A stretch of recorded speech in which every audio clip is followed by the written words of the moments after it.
Monsieur le Président, honorables assesseurs, contrairement aux multiples accusations sans preuve arguées contre le colonel Blaise, nous attirons votre attention que le colonel Blaise n'a pas fréquenté le centre de formation de Kalea en 2009. Il n'a été ni formateur, ni encadreur, ni instructeur, ni superviseur des recrues du CNDD. Il n'a pas été éclaireur du CNDD dont il n'était même pas membre.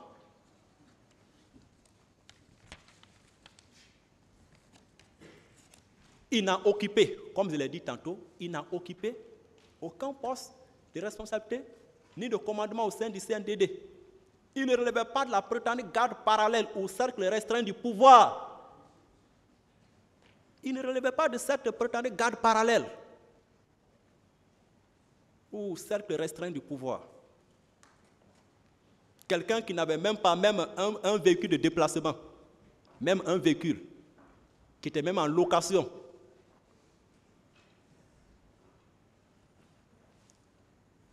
Il n'était pas un agent ou un élément de la garde rapprochée du président Dadis. Il ne relevait pas de la sécurité présidentielle. Il n'est pas un proche ou un parent biologique du président Dadis. Il n'a entretenu aucun rapport particulier avec le président Dadis et les éléments de la garde présidentielle d'alors. Il n'est pas ce béret rouge qui se trouve dans la photo du cortège du président Dadis. Il n'est ni concepteur, ni planificateur, ni organisateur, ni exécutant des crimes commis le 28 septembre 2009. S'il y a existé, comme nous entendons de l'autre côté, s'il a existé un plan commun de conception ou une planification, une prétendue réunion préparatoire, le colonel Blaise n'est nullement impliqué dans ce fameux plan. Il ne connaît nullement ce plan. Il ignore les prétendus concepteurs ou planificateurs et leurs exécutants. Il n'a nullement prémédité ou monté des guet-apens à dessein d'ôter la vie à qui que ce soit, ni violenter aucun manifestant ce jour 28 septembre 2009. Il clame son innocence. Il ne détenait aucune arme ce jour. Il n'a dérobé aucun objet ce jour. Il n'a donné aucun ordre, ni exécuté l'ordre de qui que ce soit, à dessein de réprimer la manifestation de ce jour. Il n'est pas un meurtrier, ni un assassin. Il n'est nullement complice d'aucun acte de viol ou de violence sexuelle. Ce problème.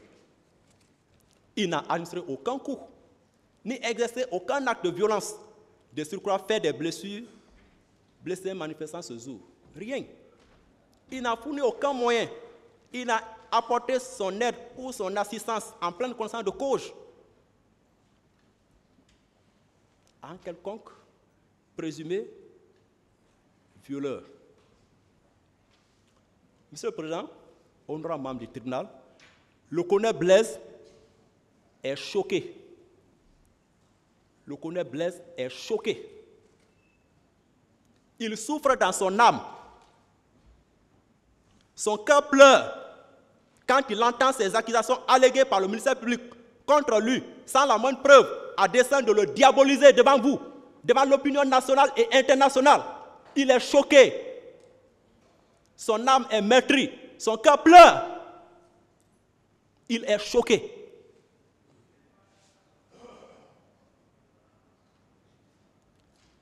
L'accusation du colonel Blaise n'est que le résultat d'une loterie judiciaire, en tout cas d'un PMU qui a été joué par le parquet. Malheureusement, le ministère public a parié sur le mauvais cheval. C'est un mauvais pari. Le colonel Blaise est un homme pacifique, caractérisé par la culture de la non-violence. Les allégations calomnieuses du ministère public contre le colonel Blaise ne sauraient résister à la rigueur du droit.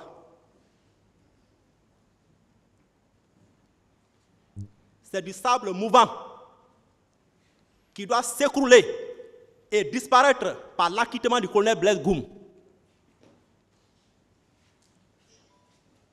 Toutes les allégations contraires, en tout cas de la part du ministère public, des conseils des partis civils, ne sont que des contre-vérités et de la calomnie pure et simple. Comme le disait l'homme de l'art oratoire, Charles Blé Goudé,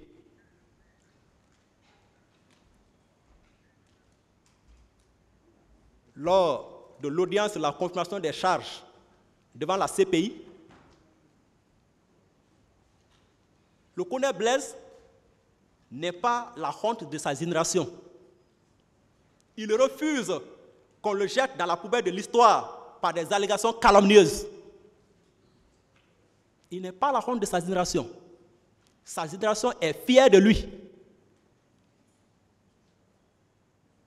de ses formations, de ses compétences et expériences professionnelles, de ses vertus morales. Il n'est pas la honte de sa génération. Donc il refuse qu'on le jette dans la poubelle de l'histoire par des allégations calomnieuses sans preuve, par des contre-vérités. Il n'est pas ce criminel dont l'accusateur veut vous faire croire, Monsieur le Président. Il n'est pas ce criminel. Le ministère public devait avoir le courage, l'honnêteté intellectuelle et même professionnelle de reconnaître son échec dans ce dossier. Monsieur le procureur, vous n'êtes pas légalement obligé de requérir à charge contre les accusés si vous n'avez pas de preuves. Vous n'êtes pas obligé par la loi. La loi même vous donne la possibilité de requérir à décharge lorsque vous constatez qu'il n'existe aucun élément de preuve, aucune pièce à conviction de nature à établir la culpabilité des accusés. Le colonel Blaise, comme le disait son ami Blaise, le colonel Blaise est aujourd'hui le seul, je dis bien le seul, à être accusé parmi les 3 chefs d'équipe d'alors des services spéciaux, lesquels s'étaient tous rendus à l'esplanade du stade ce jour 28 septembre pour l'encadrement de la manifestation. Il est le seul, ce jour, à être poursuivi ou accusé pour des infractions très graves dont il n'est nullement l'auteur principal ni complice. Quel acharnement, ce procureur. Quel acharnement, quelle sélection, quel triage, quelle discrimination, quelle injustice. Et pourtant, la justice est l'un des 3 mots sacrés de notre devise, la devise en tout cas de notre chère patrie. Donc, colonel Blaise Goum est l'un des dignes fils. Par son intégrité et son patriotisme. Je me suis engagé, Monsieur le Président, je me suis engagé dans cette bataille judiciaire pour l'obtention de la liberté de cet homme qui ne cesse de clamer son innocence. Il mérite cette liberté et je sais qu'il obtiendra cette liberté qu'il a d'ores et déjà acquise dans sa conscience. Dans sa conscience, Monsieur le Président. Car le colonel Blaise n'a rien fait de mal, absolument rien. Il n'est le bourreau de personne, ni le complice de qui que ce soit dans cette affaire. Il ne mérite aucune peine privative ou restrictive de liberté. De surcroît, la réclusion criminelle à perpétuité, cette peine afflictive et infamante, requise à tort contre lui par le ministère public, à dessein de porter atteinte à son intégrité physique, à son honneur, à sa bonne réputation, à sa probité morale et à sa dignité. Monsieur le Président, honorable membre du tribunal, la fin d'une chose vaut mieux que son commencement. Je dis bien, la fin d'une chose vaut mieux que son commencement. Il y a eu trop de ratés dans cette procédure, depuis l'instruction préparatoire. Trop d'irrégularités manifestes, trop de violations des droits de la défense, trop d'allégations fallacieuses, trop de oui-dire, trop de contrariétés, trop de contre-vérités. Il vous appartient donc de tout corriger, de tirer les conséquences de droit, de restituer la vérité historique en fondant uniquement votre décision à intervenir sur les preuves rapportées devant votre auguste tribunal pendant l'instruction définitive et qui ont fait l'objet de débats contradictoires. Et ce pour le triomphe du droit en vue d'un procès juste et équitable. J'aimerais paraphraser le colonel Moussa Tebro Kamara. Je me rappelle quand je l'ai trouvé à la maison centrale au début de cette procédure, quand on s'est salué, j'ai dit, mon colonel, beaucoup de courage. Il dit, maître, je remercie Dieu. Quand vous êtes dans une famille et que tes propres frères te traitent d'enfant illégitime, vous devez régler ce problème du vivant de tout le monde, notamment du vivant des parents, pour que les choses soient claires. Je remercie Dieu, il a raison. Dieu merci, ils sont restés vivants jusqu'à la tenue de ce procès. Je remercie Dieu pour leur vie, parce que ça va se savoir, parce que la vérité va triompher. La vérité va triompher dans cette affaire. Les choses seront claires. Et le colonel Blaise également se réjouit et rend grâce à Dieu de ce que ce procès a pu se tenir de son vivant pour lui permettre de se défendre, de prouver son innocence des graves accusations arguées par le ministère public contre lui.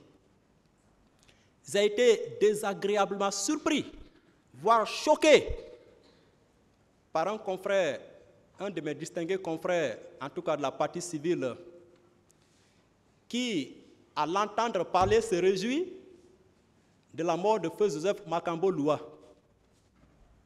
Oui. En disant que Makambo, que le camp Koundara ne mérite pas d'être baptisé du nom de Makambo. Il a même traité Makambo de tous les maux d'Israël. Il a fait ceci, il a fait cela, il était ceci, il était cela.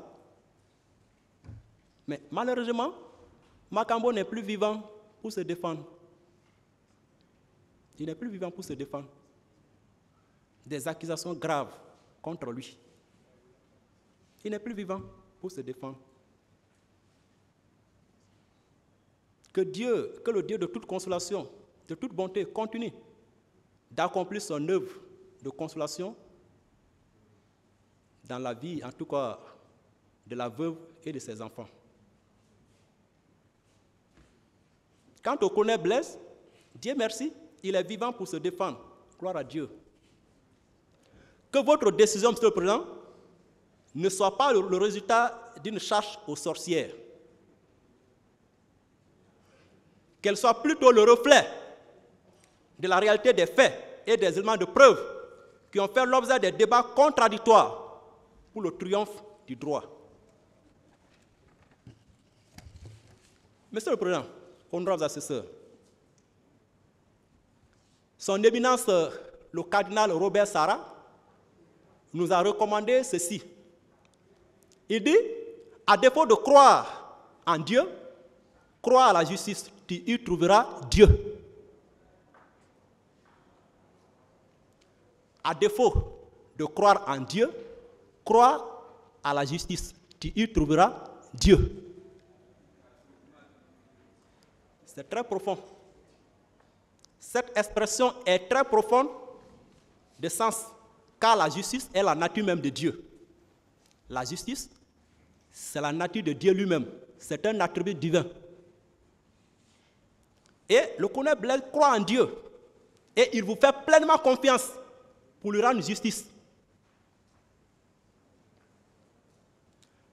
Monsieur le Président, à l'audience d'ouverture des débats dans l'affaire Laurent Gbagbo et Charles Blé Goudé, Monsieur le juge président s'est exprimé en ces termes.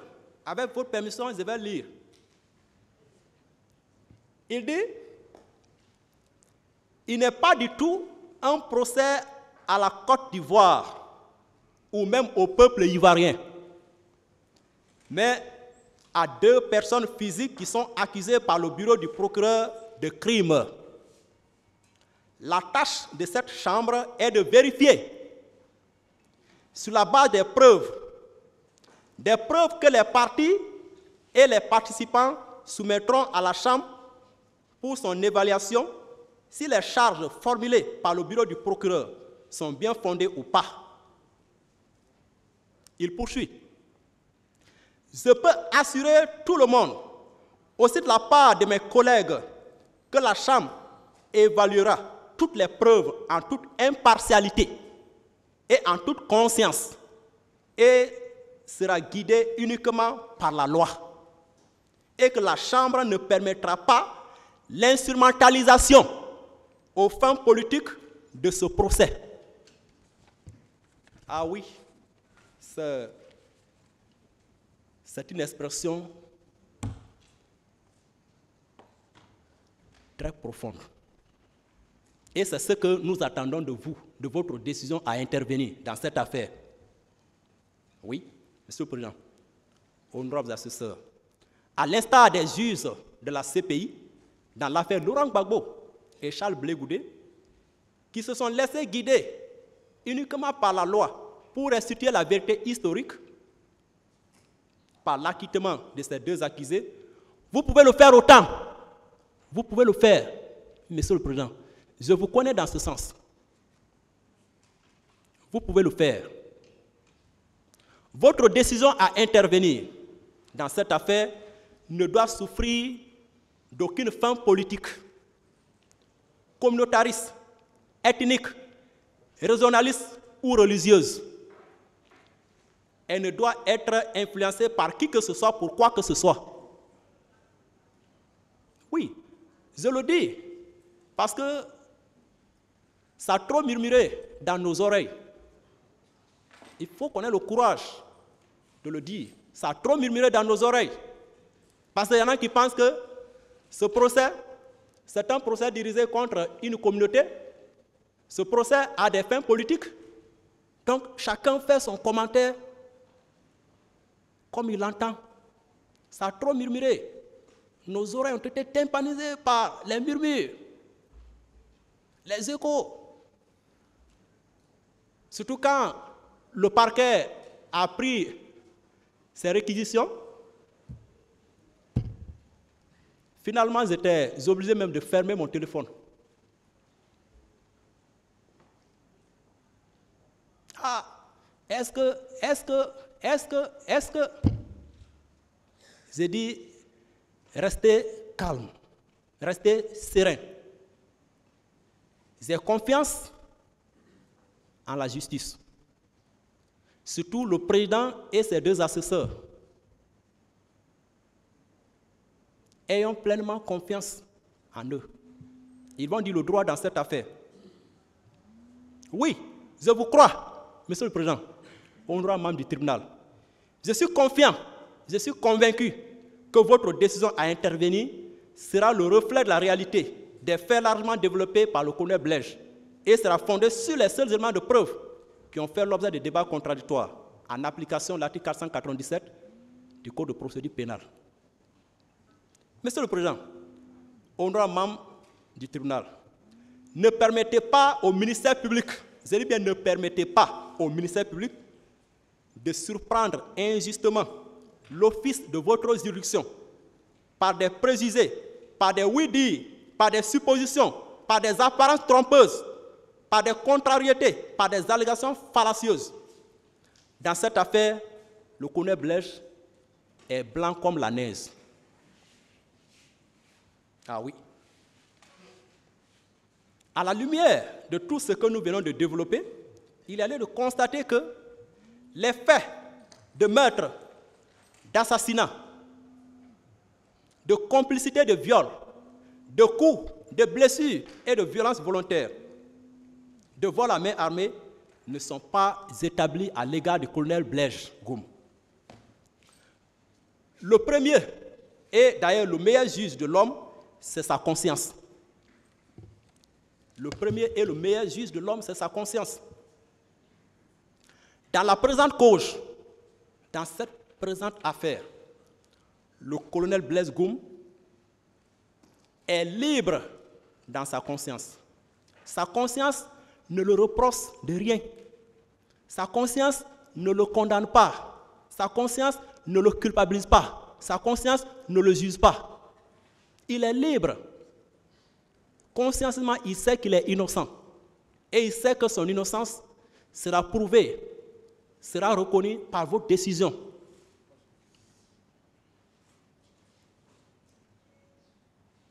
Cette liberté est d'ores et déjà acquise dans la conscience du colonel Blaise. C'est pourquoi, abondant dans le même sens, le même Charles Blé Goudé, homme politique ivoirien, il a dit devant la CPI, il a dit, Monsieur le Président, je vais certainement vous surprendre. Il dit, je ne cesse pas forcément à être libre. Parce que la liberté, c'est dans l'esprit, c'est-à-dire c'est dans la conscience. Il dit, je suis libre. Je suis libre dans ma conscience. Et le colonel Blaise est libre dans sa conscience. Il est libre. C'est pourquoi nous vous demandons de concrétiser ou de confirmer cette liberté à la lumière des éléments du dossier qui ont fait l'objet de débats contradictoires, en ordonnant l'acquittement du colonel Blaise en application des dispositions de l'article 544 du Code de procédure pénale. Monsieur le Président, honorable membre du tribunal, je ne saurais terminer mes plaidoiries sans rappeler l'expression très profonde de notre cher président, son Excellence le général de corps d'armée Mamadi Doumbouya. Il a dit à sa prise du pouvoir, il n'y aura pas de la chasse aux sorcières, mais la justice sera la boussole qui guidera chaque citoyen. La justice sera la boussole qui guidera chaque citoyen. Monsieur le Président, honorable membre du tribunal, vous êtes la boussole qui doit nous guider dans cette affaire pour faire triompher le droit. Vous êtes la boussole. La loi vous a conféré ce pouvoir de nous guider en fondant votre décision sur les seuls éléments de preuve qui ont fait l'objet de débats contradictoires. Le roi Salomon, je vais rappeler, avant de clore, le roi Salomon, qui a été l'homme le plus sage de l'histoire de l'humanité, qui a été un juge vraiment célèbre, qui a rendu 3000 sentences,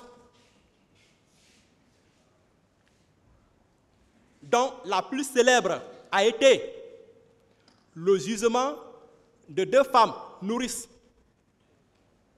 qui étaient dans cette chambre sans témoin. Les 2 nourrices sont là. Il y a une par inattention et sous l'effet du sommeil. Elle s'est couchée sur son bébé. Et par inattention, elle a tué son propre bébé. Elle se réveille la nuit, voyant l'autre en train de dormir. Elle prend son bébé dans son sein, elle met dans le sein de l'autre et elle prend le bébé de l'autre. Et le juge est saisi de cette affaire. L'une dit, c'est mon fils qui est vivant, c'est ton fils qui est mort. L'autre dit, non, C'est plutôt mon fils qui est vivant, c'est ton fils qui est mort. Qui était témoin? Personne. Nous étions deux dans la salle, dans la chambre du monstre. Mais puisque Salomon, le roi Salomon, avait demandé la sagesse et Dieu lui a donné cette sagesse, finalement, il a dit, l'une dit, c'est mon fils qui est vivant, c'est ton fils qui est mort. L'autre dit, nullement pas, c'est mon fils qui est vivant, c'est ton fils qui est mort. Les débats sont clos. Envoyez-moi une épée. On envoie l'épée au juge. Il tire l'épée dans son fourreau. Il dit, voici ma décision. Coupez l'enfant vivant en deux parties. Donnez une moitié à l'une, l'autre moitié à l'autre. La femme dont le bébé était vivant a senti ses entrailles s'émouvoir de compassion envers son fils. Elle a dit non, Monsieur le Président, Monsieur le juge, mon roi, je préfère alors que vous lui donnez l'enfant vivant. Finalement, le roi dit, rendez l'enfant à sa véritable maman. C'est elle qui est sa véritable maman. Tandis que l'autre disait, non, il n'en sera pas ainsi. On le coupera. Il sera coupé. Ce n'était pas sa véritable mère. C'est pour vous dire que Salomon était vraiment un juge sage. Que cette sagesse vous guide, Monsieur le Président. C'est ma prière pour vous. Que cette sagesse divine vous guide. Parce que le pouvoir de juger que vous avez, c'est une portion qui vous a été déléguée, comme je l'ai dit à l'entame de mes plaidoiries dans cette affaire. C'est une portion du pouvoir divin qui vous a été déléguée. Que celui qui vous a délégué cette portion-là vous guide comme il a guidé Salomon. Donc, c'est ce roi Salomon qui dit dans le livre des Proverbes, Proverbe 34, verset 4, Proverbe 14 du moins, verset 34, il dit, la justice élève une nation. C'est Salomon qui parle. La justice élève une nation. Mais le péché est la honte des peuples. La justice est synonyme de l'équité, de la légalité, de l'impartialité ou de l'intégrité du juge. Et c'est ce que les accusés attendent de vous, de votre tribunal, Monsieur le Président. Le péché, c'est l'injustice, c'est l'iniquité, c'est l'impunité, c'est l'arbitraire, c'est la partialité du juge. Ne permettez pas au ministère public de se servir de votre juridiction pour commettre l'injustice et l'irréparable en vous demandant de condamner de pauvres innocents, en vous demandant de condamner des innocents sans preuve, des innocents à perpétuité sans preuve. Ça serait vraiment de l'irréparable. Ça serait une injustice notoire. Perpétuité, pourquoi? Pourquoi? Pour quel crime?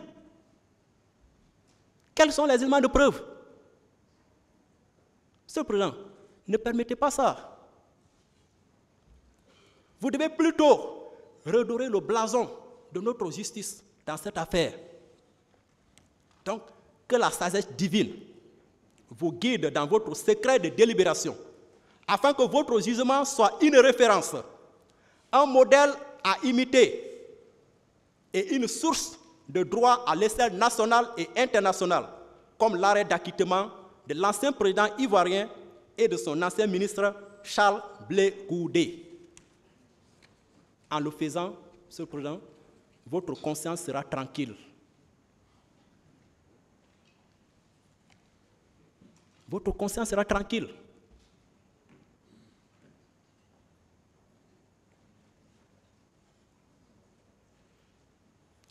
Je vous remercie, Monsieur le Président, de votre aimable attention. J'ai plaidé.